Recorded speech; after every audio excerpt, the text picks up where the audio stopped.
As you know, when you create a new Java project, you're basically creating a new package. But also, there are many predefined packages that you can import in your program. And you've seen when you want to use the class scanner, you have to import java.util.scanner. Or if you have an import statement like this, java.util.star, this statement means import everything from the package java.util. And the package that you're importing contains a few Java classes. String is a class, scanner is a class, system is a class, and so on. And every class has a bunch of methods. And as you've seen in the previous examples, there is this method called main, which is the main program. Any Java software has to have one main method, and that's where the execution of the program starts. But you've also seen other methods indirectly. So when you have a scanner object in your class, and then you say console.next, that operator dot is used to access things from a class. So in this case, next is a method from the class scanner. The same thing here. We have system.out.println. Println is also an example of a method. So both of these, console.next and system.out.println, are examples of method calls. Notice that in both cases we have those parentheses. All method calls are going to have parentheses. They could be empty, or they could have something that we call an argument. So whenever you want to use a method from a predefined class, there are a few things that you should know. You should know the class name, the name of the class that contains that method. We will see next a class called math, which includes a lot of mathematical operations. And you sometimes also need to know the name of the Java package that contains that class. You also need to know the name of the method. Like in the scanner class, you have to just know by heart that there is a method called next, or next double, or next int. And for each one of these methods, you have to know the number and type of parameters that the method take. We know, for example, that next does not take any parameters. That's why we have here empty parentheses.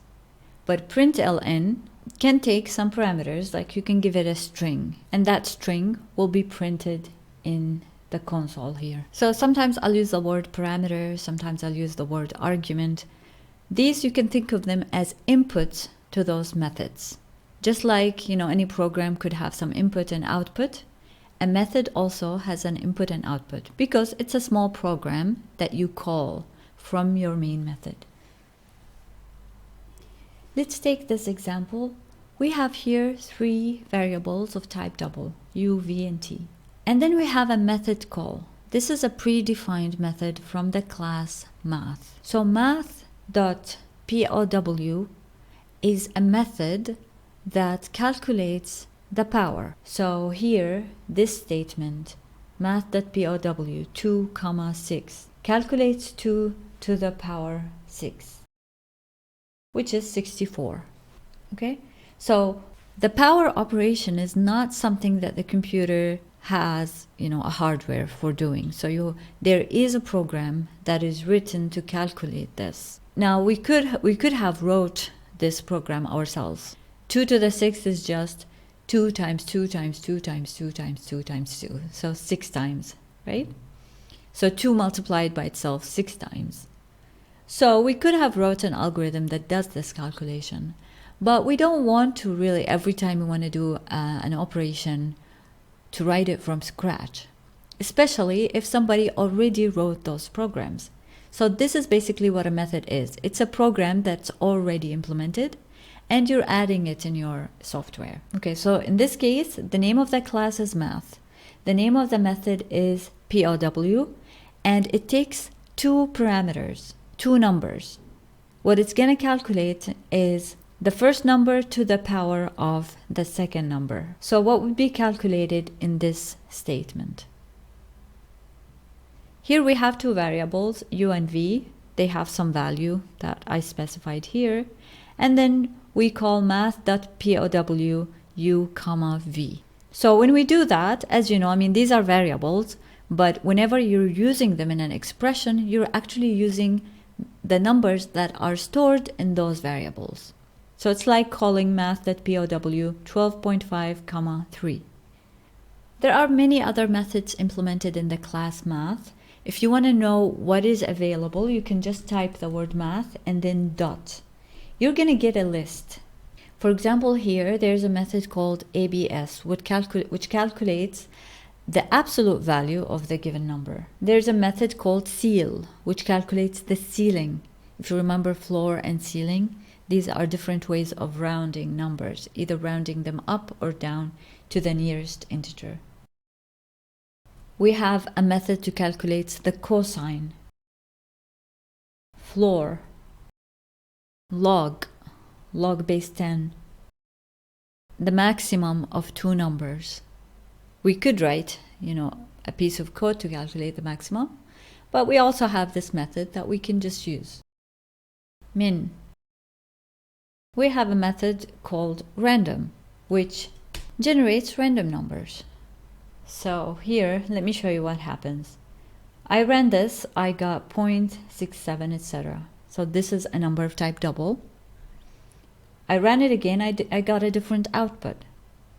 Every time I run it, I get a different output. Because I'm calling the method math.random, which generates a random number, a random floating point number between 0 and 1. Also notice something here. Every time we're using math.something like math.pow or math.random, we have also an assignment operation. We're storing the result of that method call in a variable of type double. If we did something like this, int x equals math.random, we got an error. It says the types are incompatible, right? But if we had double x equals math.random, then we're fine. And the reason is because some of these methods in the math class, if you type here, you see the description of the method. And it says here, it returns a double value, which means the output of this method is a data type double. So you can store the result of this method call, the output of it, in a variable, and of course that variable has to have the same data type. Okay, so not all methods are going to return a double. This will depend on how that method is defined. So we will see later in the string class, we have other methods that return different types of variables. Let's take this exercise. I want you to write a Java program that requests and reads two numbers, a and b. Then print the result of this formula, a to the power square root of b. Please pause and try this on your own before continuing with the video. So first, the program should request and read two numbers. Requesting the numbers, basically just adding an output statement like this one, please enter two numbers. The program has to make it clear for the user what they have to do, right? And then we need to read those numbers. So I used the methods next double, console.next double, to read those two numbers. Now I chose double for my input. The question does not specify whether the input should be int or double. So it makes no difference. If you wanted to make it an integer, that's up to you. But now the result, because we want to call the method math.pow, that method is going to return a value of type double. So the result has to be double. Okay, so what we want to calculate is a, right, the first number, and the power is the square root of b. Now the square root is another method that is available in the math class. So if you type if you start writing square like sq, we got this just one method called sqrt. And if you read the description, it says that it returns the square root of a double value. So we calculate the square root of b, and then we added that as the second parameter in the method math.pow. So the power is the value of square root of b, okay? So this is valid. You know, we could have put here a number, like for example 2. Or we could put a variable like a, or we could put an expression like, okay, a plus 3, right? That expression will be evaluated, and that result will be what is passed to math.pow. The same thing with math.square root. You know, this is an expression that's going to be evaluated. So this value will be calculated first, the square root of b, and the result of that will be the second input, the second parameter in the method math.pow. We could have done this in a couple of steps as well. Like we could have said double z equals math.square root of b, and then we call math.pow with a and z. This is exactly the same.